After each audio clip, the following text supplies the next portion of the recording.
Assalamu alaikum wa rahmatullahi wa barakatuh. Aujourd'hui, nous allons commencer notre premier cours sur les trois types de mots en arabe. En arabe, on peut classifier les mots en trois catégories. La première catégorie, c'est ce qu'on appelle al-harf. Al-harf, c'est tout mot qui n'a pas de sens que s'il y a un mot qui vient après lui. Par exemple, si je dis ila veut dire à. Mais à tout court n'a pas de sens. Maintenant que j'ajoute le mot al-masjid et je dis il al-masjid qui veut dire à la mosquée. Maintenant que j'ajoute le mot al-masjid, ça a deux sens. Donc il a, c'est un harf.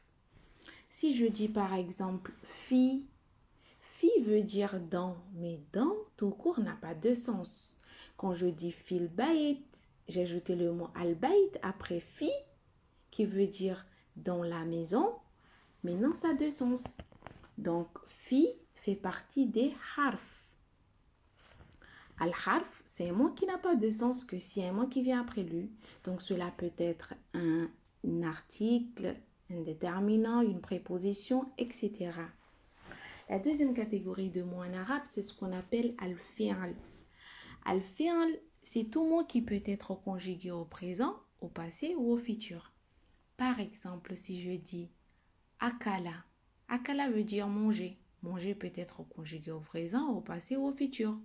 Quand je dis nadhara, nadhara ça veut dire regarder. Regarder peut être conjugué au présent, au passé ou au futur. Donc, akala et nadhara font partie des fi'al, des af'al. Ce sont des fi'al. La troisième catégorie des mots en arabe, c'est ce qu'on appelle al-ism. Al-ism, c'est tout ce qui n'est pas fi'al, tout ce qui n'est pas harf. Prenons l'exemple de Mariam. Mariam, c'est un nom et ça fait partie des isms. Comment? Parce que Mariam ne peut pas être conjugué au présent, au passé, au futur. Donc, ce n'est pas un fi'al. Et Mariam, quand je dis Mariam, on a compris ce qu'on a compris.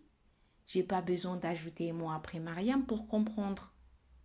Si je dis par exemple Jamil, Jamil c'est un adjectif, ça veut dire beau. Beau, j'ai compris.